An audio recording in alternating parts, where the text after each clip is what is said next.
नानामर्थसङ्गानां रसानां छन्दसामपि मङ्गलानां च कर्तारो वन्दे वाणी विनायको। नारायणं नमस्कृत्य नरं चैव नरोत्तमं देवीं सरस्वतीं व्यासं ततो जयमुदीरयेत्। गुरुर्ब्रह्मा गुरुर्विष्णु गुरुर्देवो महेश्वर गुरुर्साक्षात् परब्रह्म तस्मै श्री गुरुवे नमः।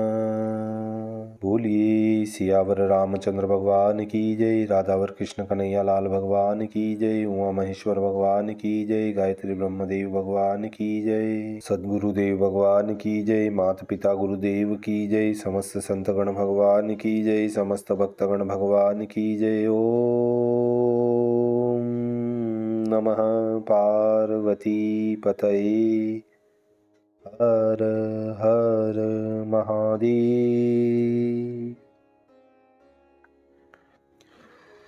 तो मित्रों और आप सभी श्रीमद् भागवत कथा के श्रेष्ठ रसिक जनों, श्रोतागणों, अब तक हमने श्रीमद् भागवत कथा की कथा को नियमित रूप से क्रमबद्ध रूप से श्रवण करते आ रहे हैं, कीर्तन करते आ रहे हैं, मनन करते आ रहे हैं, भजन करते आ रहे हैं। तो अब हम उसी क्रम में श्रीमद् भागवत कथा के 10वें स्कंद के 60वें अध्याय की ओर कथा को अग्रसर करते हैं। आप सभी श्रेष्ठ श्रोतागण, रसिक जन भगवान श्री राधा वल्लभ कृष्ण कन्हैया लाल के श्री चरणों में दृढ़ भक्ति रखते हुए कथा का श्रवण करें, कीर्तन करें, मनन करें, भजन करें। बोलिए राधावर कृष्ण कन्हैया लाल भगवान की जय। तो कहते हैं, 60 हंसी से कुछ कही हरि रुकमणि सो बात, रूठ गई तब रुकमणि कृष्ण मनावत जात, कृष्ण मनावत जात। श्री सुखदेव जी बोले कि हे परीक्षित, किसी समय सुखपूर्वक शैया पर बैठे हुए जगत गुरु अपने पति श्री कृष्णचंद्र की रुक्मणी सखियों सहित चमर डुलाती हुई सेवा करने लगी। जो जन्म रहित भगवान लीला पूर्वक इस विश्व का उत्पन्न, पालन और संहार करते हैं, वे ही भगवान अपनी मर्यादा की रक्षा करने के लिए यदुवंश में आकर प्रकट हुए हैं। वहां ग्रहों के भीतर अत्यंत दीप्तिमान मालाएं लटक रही थी, अत्यंत शोभायमान छत बंधी थी और मणिमय दीपक जगमगा रहे थे। मधुमल्लिका के पुष्पों की मालाओं पर भौरों के झुंड गूंज रहे थे और जरोखों की जालियों में होकर चंद्रमा की निर्मल किरण झिलमिला रही थी। कल्प वृक्ष के वन की सुगंध लिए उद्यान से सुगंध सनी वायु चल रही थी। हे राजन, हे परीक्षित, जरोखू की जालियों में से अगर तगर के धूप का धुआं निकल रहा था। उस मंदिर के भीतर शैया बिछी हुई थी, उस पर दूध के फेन के समान कोमल श्वेत बिछोना बिछ रहा था। उसके ऊपर सुखपूर्वक बैठे हुए जगत के ईश्वर भगवान श्री कृष्णचंद्र की रुक्मणी सेवा करने लगी। हीरे की दंडी वाला चमर सखी के हाथ से लेकर रुक्मणी जी पवन करती हुई भगवान श्री कृष्णचंद्र की चरणों की ओर देख रही थी। भगवान श्री कृष्णचंद्र के निकट मणियों की जड़ाऊ नुपुरों का शब्द करती अत्यंत शोभायमान लगती थी। कैसी रुक्मणी है, उंगलियों में मुद्री पहने हुए, कलाइयों में चूड़ी व कंकण पहने और हाथ में बीजना ले रही हैं। साड़ी के छोर से ढके जो स्तन की केसर से रंगा हुआ अरुण जो मोतियों का हार है और कटी में पहने हुए जो अमूल्य मेखला उससे शोभायमान हो रही हैं। लीला पूर्वक देह धारण करने वाले श्री कृष्णचंद्र भगवान के योग्य जिसका रूप है और श्री कृष्ण के बिना जिसका कोई आशय नहीं है, ऐसी रूपवती साक्षात लक्ष्मी के समान रुक्मिणी जी को देखकर कि जिसकी अलके कुंडल दुखदुखी युक्त कंठ से शोभायमान मुखारविंद में मंद मुस्कान रूप अमृत झलक रहा था, उसी देखकर प्रसन्न होकर हंसकर श्री कृष्णचंद्र बोले, श्री भगवान बोले कि हे राजपुत्री, हे रुक्मणी, लोकपालों के समान ऐश्वर्य वाले महानुभाव लक्ष्मीवान रूप, उदारता और बल से बड़े हुए राजा तुम्हारी चाहना करते थे और कामदेव के मत से व्याकुल शिशुपाल आदि राजा तुम्हारे लेने के लिए आए, जिन्हें तुम्हारे पिता दे भी चुके थे। फिर तुमने किस कारण उन्हें छोड़कर हमें जो तुम्हारी बराबरी के भी नहीं है, हमें वरण किया। हे सुंदर भ्रगुटी वाली, बहुधा राजाओं से डर कर तू हमने समुद्र की शरण ली है और बलवानों के साथ विरोध होने से ही हमने राजगद्दी त्याग रखी है। हे सुभ्रु, जिसके आचरण की खबर नहीं और जो स्त्रियों के कहे में न चले, जिसका मार्ग जगत से निराला है, ऐसे पुरुषों का जो स्त्रियां अनुसरण करती हैं वे बहुधा कलेश और कष्ट पाती हैं, और हम निष्किंचन हैं। जो निष्किंचन है वह जन हमें अत्यंत प्रिय है। इसलिए हे सुमद में धनवान पुरुष कहते हैं कि हम दरिद्री हो जाएंगे, इस भय से बहुधा मेरा भजन नहीं करते। जिसके बराबर धन, बराबर जन्म, बराबर ऐश्वर्य और बराबर की रूप जाति है, और सदा जिसका एक सा निर्वाह होता है, उन्हीं से विवाह और मित्रता होती है। छोटे बड़ों की कदापि नहीं हो सकती।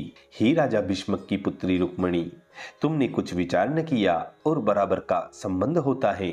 यह बात जाने बिना गुणहीन हमको भिक्षुक के सराहने से भूल कर वर लिया। हे सुंदरी, अब भी तुम अपनी बराबर का क्षत्रिय देखकर उसका हाथ पकड़ लो तो उस क्षत्रिय से इस लोक और परलोक में मनोरथ को प्राप्त होगी। तब रुक्मणी ने कहा कि आप मुझे क्यों ले आए?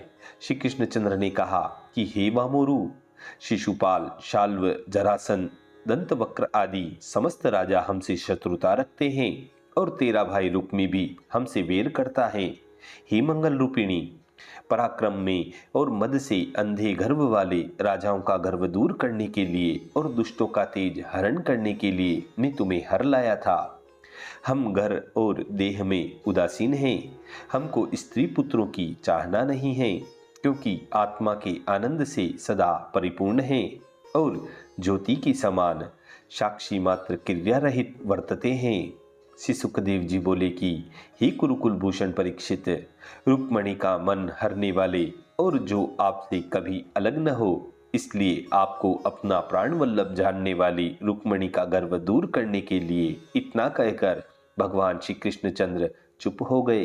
इस प्रकार त्रिलोकी के ईश्वरों का पालन करने वाले अपने प्यारे श्री कृष्णचंद्र को जो पहले कभी न सुना था, ऐसा कटु वाक्य सुनकर हृदय में जी और भयभीत होकर रुंदन करके बड़ी चिंता करने लगी। नख की अरुण कांति वाले सुकुमार चरणों से पृथ्वी लिखने लगती है। आंखों में अंजन लगने के कारण शाम आंसू बहने लगे। उनसे केसर युक्त स्तनों को भिजाती नीचे को मुख किए अत्यंत दुखित हो वाणी रुकने से रुक्मणी व्याकुल होकर चुप हो गई। अप्रिय वचन सुनने के कारण अत्यंत दुख और त्याग करने की आकांक्षा के शोक से बुद्धि रहित होकर रुक्मणी जी व्याकुल हो गई। तब उनके हाथ से पंखा गिर गया, कंकण शिथिल होकर गिरने लगे और महाव्याकुलता से मोहित हो पवन से गिराई हुई कदली के समान रुक्मणी जी मूर्छित होकर पृथ्वी पर गिर पड़ी और उस समय उनके केश भी खुल गए।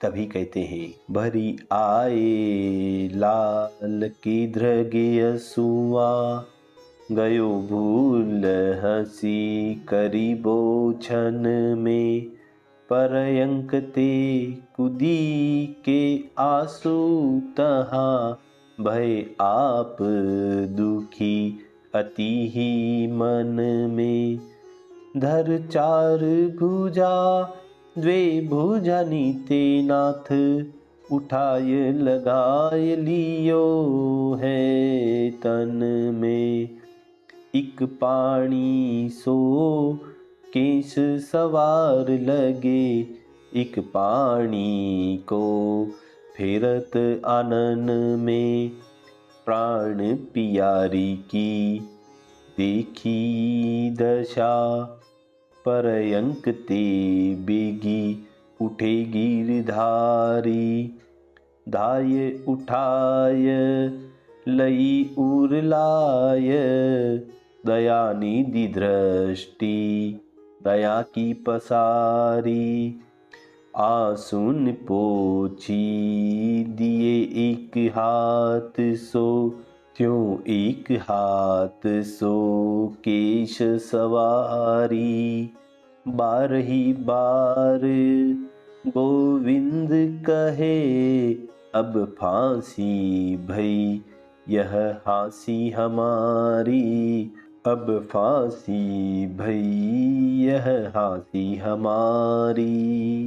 हास्य की गंभीरता जानने वाली अपनी प्यारी रुक्मणी का प्रेम बंधन देखकर करुणाकर श्री कृष्णचंद्र द्रवीभूत हो गए और चार भुजा धारण करके शीघ्र पलंग से नीचे उतर दोनों हाथों से रुक्मणी जी को उठाकर एक हाथ से उसके केशों को संभालकर कमल के समान मुख को कोमल कमल सी भुजा से पोंछने लगते हैं।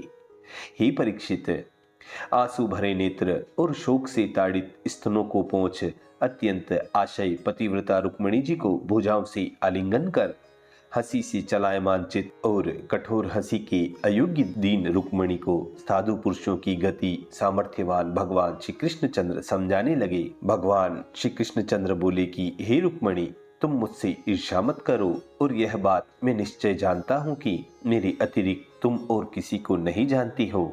हे सुंदरी, तुम क्या कहोगी यह जानने के लिए मैंने ऐसी हंसी की थी। स्नेह के कोप से फड़के हैं अधर जिसके और चलायमान अरुण कटाक्ष से टेढ़ी भ्रगुटी वाले मुख की शोभा देखने के लिए हंसी की थी। हे भीरू, हे प्रिय, अपनी प्राण प्यारी के संग हंसी करके समय व्यतीत करना ग्रस्तों के घर में यही लाभ है। श्री सुखदेव जी बोले कि हे राजन, इस प्रकार भगवान श्री कृष्णचंद्र ने जब शांत किया तब रुक्मिणी जी ने प्यारे से मुझसे हंसी की है यह बात जानकर त्यागने के भय को छोड़ दिया। हे भरतवंश में उत्पन्न राजा परीक्षित, लाज भरी मधुर मुस्कान और शोभायमान सन्निग्ध कटाक्षों से सुंदर मुख देखती हुई रुक्मिणी भगवान श्री कृष्णचंद्र से कहने लगी। प्रथम श्री कृष्णचंद्र ने कहा था कि तुम हमारे समान नहीं हो, फिर हमारा हाथ क्यों पकड़ा। इसके उत्तर में रुक्मिणी जी बोली कि हे कमल नयन, हे कमल दल्लोचन, तुम्हारे समान मैं नहीं हूँ। 6 प्रकार के ऐश्वर्य युक्त आपकी बात सत्य है। अपनी महिमा से आवृत तीनों ब्रह्मादिकों के ईश्वर आप कहा और सकाम पुरुषों ने जिसके चरण पकड़े ऐसी सत्वगुणी रजोगुणी तमोगुणी रूप वाली मैं माया कहा। मुझ में और आप में बड़ा अंतर है। और श्री कृष्णचंद्र ने यह जो कहा था कि राजाओं के डर के कारण समुद्र में आकर रहते हैं, इसके उत्तर में रुक्मिणी जी कहती हैं कि हे उरुक्रम, यह सत्य है। सत्व रज और तम यह 3 गुण ही राजा हैं। उनके भय से ही मानो सागर के समान अगाध विषयों से अशोभित हृदय में चैतन्य घन तुम निश्चलता से प्रकाश करते हो और बलवानों से हमने वेर किया है। यह बात जो आपने कही वह भी सत्य है, क्योंकि विषय में जिनकी इंद्रियां लग रही हैं ऐसे पुरुषों ने तुमसे विरोध किया है, तुम्हारी अप्रीति है। और जो श्री कृष्णचंद्र ने कहा था कि हमको राज्याधिकार नहीं है, उसके उत्तर में रुक्मिणी जी कहती हैं कि महा अविवेक का स्थान राज्य है, इसलिए तुम्हारे सेवक लोग भी उसको छोड़ देते हैं। फिर आपने छोड़ दिया तो इसमें आश्चर्य क्या है। श्री कृष्णचंद्र ने यह जो कहा था कि हमारा मार्ग जानने में नहीं आता और स्त्री के वश में मैं नहीं हूं, इसके उत्तर में रुक्मिणी जी ने कहा कि तुम्हारे चरणान्विन मकरंद का सेवन करने वाले मुनि लोगों का आचरण भी पशु तुल्य मनुष्यों की समझ में नहीं आता। यदि तुम्हारा मार्ग जानने में न आए तो इसमें क्या आश्चर्य है, क्योंकि तुम्हारे अनुवर्ती भक्तों की और तुम्हारी चेष्टा अलग है। फिर इसमें आश्चर्य ही क्या है। और निष्किंचन पुरुषों में हम प्रिय हैं और धनवान पुरुष यह समझकर कि हम दरिद्र हो जाएंगे, इस डर के कारण हमारा भजन नहीं करते। यह वार्ता जो श्री कृष्णचंद्र ने कही थी, उसके उत्तर में रुक्मिणी जी ने कहा कि आपसे भिन्न कुछ नहीं, इसलिए तुम निष्किंचन हो। दरिद्रता रूपी निष्किंचनता तुमसे नहीं बनती है। प्रजालोक से भेंट लेने वाले ब्रह्मादिक देवता आपको भेंट देते हैं। और जो आपने कहा कि हम निष्किंचनों के प्यारे हैं और वे मुझको प्रिय हैं, वह भी सत्य है, क्योंकि जिसको किंचित भी देहाभिमान नहीं है, ऐसे ब्रह्मवेता और ब्रह्मादिकों को आप प्यारे हैं, वे आपके प्रिय हैं।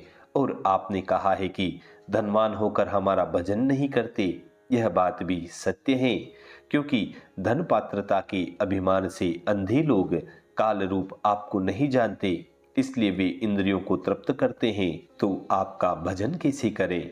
जिनका बराबर का जन्म है उनसे विवाह और मित्रता होती है। यह जो श्री कृष्णचंद्र ने कहा था, इसके उत्तर में रुक्मिणी जी कहने लगती है कि हे पूर्ण स्वरूप, तुम संपूर्ण पुरुषार्थ और परमानंद रूप हो। सुंदर बुद्धि वाले मनुष्य तुम्हारी प्राप्ति के लिए सब वस्तु त्याग देते हैं। हे प्रभु, उन पुरुषों का और तुम्हारा सेव्य सेवक भाव है।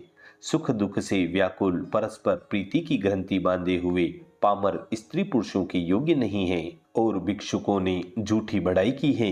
यह जो श्री कृष्णचंद्र ने कहा था, उसके उत्तर में रुक्मिणी जी ने कहा कि सबको अभयदान देकर सन्यासी और मुनिजन आपकी सराहना करते हैं। और यह जो आपने कहा कि तुमने बिना जाने हमें वरा, सो ऐसे नहीं है, क्योंकि आपको जिसके लिए सब वस्तु प्रिय लगती हैं, उस जगत के आत्मा रूप और अपना स्वरूप देने वाले आप हो, इसलिए आपको वरा और भूलकर वरा, यह आपका कथन ठीक नहीं। क्योंकि औरों की तो बात ही क्या है, ब्रह्मा और इंद्रादिक देवताओं को भी कि जिनका आपकी भृगुटी से प्रेरित काल के वेग से सुख का नाश होता है, यह विचार उन्हें छोड़कर मैंने आपको वरण किया। इस कारण जो आपने मुझ पर अविचारता का दोष लगाया, सो ठीक नहीं है। हे राजा परीक्षित, अपने अज्ञान को दूर करके और पुरुषों की बढ़ाई से क्रोधित होकर श्री कृष्णचंद्र जी से रुक्मिणी जी कहने लगी कि हे गदाग्रज, तुमने शार्दंग धनुष के शब्द से जरासंध आदि राजाओं को भगाकर जिस प्रकार सिंह पशुओं को भगाकर अपना बलि लाते हैं, उसी प्रकार आप अपना भाग रूप मुझे ले आए। इसलिए उन राजाओं से डर कर हम समुद्र में आकर रहते हैं। यह आपका कहना नहीं बनता। आपने कहा कि जो हमारे चरणों में पड़ते हैं वे दुख पाते हैं, वह भी नहीं बनता। हे कमल दल लोचन, तुम्हारे भजन की इच्छा से राजाओं के मुकुटमणि राजा अंग, पृथु, भरत, ययाति और गय आदि चक्रवर्ती राजा राज्य को त्याग कर वन को चले गए। तुम्हारा भजन करने वाले राजाओं को कहाँ दुख हुआ है, किंतु सुख ही हुआ और वैकुंठ धाम की उनको प्राप्ति हुई है। और श्री कृष्णचंद्र ने यह जो कहा था कि समान क्षत्रिय का अब भी हाथ पकड़ लो, इसके उत्तर में रुक्मिणी जी कहती हैं कि साधुओं से वर्णित जनों को मोक्ष का देने वाला और लक्ष्मी जिनका सेवन करे, ऐसे गुणों की खानी तुम्हारे चरणारविंदों को सूंघकर फिर त्याग सके, ऐसी मरण धर्मिणी कौन विवेकिनी स्त्री है जो सदा मृत्यु से डरने वाले पुरुष की सेवा करेगी। इसलिए मैंने तुम्हारा हाथ पकड़ा है। हे जगदीश्वर, आत्मा रूप भजन करने वालों को इस लोक और परलोक में कामनाओं के पूर्ण करने वाले अपने योग्य तुम्हारा ही मैंने सेवन किया है। चाहे अनेक प्रकार की योनियों में मेरा जन्म हो, परंतु उन जन्मों में भी मिथ्या संसार के भय का नाश करने वाले और भक्तों को अपनाने वाले तुम्हारे चरणों की शरण मुझे प्राप्त हो, यही मेरी प्रार्थना है। हे शत्रुदमन, हे अखंड रूप, आपने कहा कि बड़े बड़े वैभव वाले राजा आपकी इच्छा करते थे, उन्हें किस लिए छोड़ दिया? यह आपका कहना असंगत है, क्योंकि आपने जो राजा बताए हैं वे कैसे हैं कि जो स्त्रियों के ग्रहों के गधे के समान केवल भार उठाने वाले, बेल के तुल्य सर्वदा कीश उठाने वाले, स्वान की नाई अपमान पाने वाले, बिडाल के समान कृपण और क्रूर सेवक की भांति पराधीन हैं। वे तो उस मंदभागिनी स्त्री को पति मिलने चाहिए कि जिसके कान में शंकर और ब्रह्मा जी की सभाओं में गाई जाती आपकी कथा न आई हो, अर्थात जिसने तुम्हारे गुण न सुने हो तो कदाचित वह भूल जाए। परंतु मैंने तो प्रथम ही आपके गुणानुवाद सुन लिए थे, और जिस स्त्री ने तुम्हारे चरणारविंदों की सुगंधी नहीं सूंघी हो, वह स्त्री जीवित ही मृतक पुरुष को पति मानकर भजे, जो कि बाहर तो चर्म, नख और केश इनसे ढका है और भीतर मांस, हाड़, रुधिर, कीड़े, विष्ठा, कफ और वात पित्त से भरा हुआ है, उसे अपना पति मानकर कौन सेवन करे? भगवान श्री कृष्णचंद्र ने कहा कि हम घर और देह में उदासीन हैं। तब रुक्मिणी जी ने कहा कि हे कमल दल लोचन, तुम अपने स्वरूप में रमण करते हो और मुझ में आसक्त नहीं। दृष्टि जिनकी अर्थात मेरी चाहना नहीं है, तो भी तुम्हारे चरणारविंदों में मेरा स्नेह हो। तब श्री कृष्णचंद्र बोले कि स्नेह होने से तुम्हें क्या लाभ होगा? इसके उत्तर में श्री रुक्मिणी जी ने कहा कि तुम्हारे चरणारविंदों में अनुराग होना ही बड़ा लाभ है, और जिस समय इस विश्व को बढ़ाने के लिए गुरु को ग्रहण कर मुझ माया की ओर देखोगे, वही बड़ा अनुग्रह है। श्री सुखदेव जी बोले कि हे राजा परीक्षित, इस प्रकार श्री कृष्णचंद्र जी ने जो जो बातें कही उन सब का यथा योग्य रुक्मणी जी उत्तर देकर बोली कि हे मधुसूदन, आपने कहा है कि अपने समान क्षत्रिय का अब भी हाथ पकड़ लो, यह हमें झूठ नहीं मानती। जैसे काशी के राजा की पुत्री अंबा, अंबिका और अंबालिका, इन तीनों कन्याओं से अंबा कन्या की शाल्व राजा से जैसी प्रीति हुई, उसी प्रकार मेरी प्रीति आप में हुई है। और हे अच्युत, विवाहिता व्यभिचारिणी स्त्री के मन नवीन पुरुषों में जाते हैं, ऐसी बहुत कथाएं हैं। विवेकी पुरुष इस प्रकार की खोटी स्त्रियों को अपने घर में नहीं रखते हैं, यदि रखें भी तो इस लोक और परलोक में भ्रष्ट हो जाते हैं। श्री कृष्णचंद्र बोले कि हे रुक्मणी, तुम्हारी बात सुनने के लिए मैंने ऐसी ऐसी बातें कही थी, और मेरे वचन का जो जो उत्तर तुमने दिया वह सब सत्य है। हे भामिनी, हे मंगल रूपिणी, जिस जिस वस्तु की तुम चाहना करती हो वह सब मुझ में एकांत भक्ति होने से तुमको प्राप्त ही है। हे कल्याणी, मुक्ति पर्यंत तुम्हारे सब मनोरथ प्राप्त होंगे। हे निष्कलंक रुक्मणी, तुम्हारा पति पर प्रेम और पतिव्रतापन हमने भली प्रकार जान लिया, क्योंकि हमने यद्यपि वचन कहकर तुमको चलायमान भी किया, परंतु तो भी तुम्हारी बुद्धि मुझ में चलायमान नहीं हुई। विषयों में आत्मा और मन लगाए जो पुरुष तपस्या और ब्रह्मचर्य करके स्त्री पुरुष भोगार्थ सुख के लिए मेरा भजन करते हैं, वे मेरी माया से मोहित होकर भूले रहते हैं। हे भामिनी, मोक्ष सहित संपूर्ण संपत्तियों का दाता मुझे पाकर भी जो विषयों की चाहना करते हैं और मेरी चाहना नहीं करते, वे पुरुष अभागे हैं, क्योंकि विषयों का सुख तो कुत्ते और शूकरों की योनि में भी मिल जाता है। विषयों में मन रहने से नरक होता है। हे घर की महारानी, संसार की छुड़ाने वाली चाहना रहित मन की वृत्ति जो तूने मुझ में लगाई, यह भली बात है। खोटे अभिप्राय और अपने प्राणों का भरण पोषण कर औरों को ठगने वाली स्त्री के मन की वृत्ति मुझ में नहीं लगती है। हे प्राणेश्वरी, 16,108 महलों में तुम्हारे समान प्यार करने वाली मैं और स्त्री नहीं देखता, क्योंकि विवाह के समय आए हुए राजाओं को त्याग कर मेरी ओर देख पाती लिखकर मेरे पास ब्राह्मण को तुमने भेजा। युद्ध में तुम्हारे भाई को जीत उसका सिर मुंडवाकर विरूप कर दिया था, और अनिरुद्ध के विवाह में चौपट खेलते खेलते उसे मार डाला। यह भाई का दुख हमारे त्यागने के भय से तुमने सहन कर लिया और मुझसे कुछ न कहा। इसी तुम्हारी बातों ने हमको वश में कर लिया है।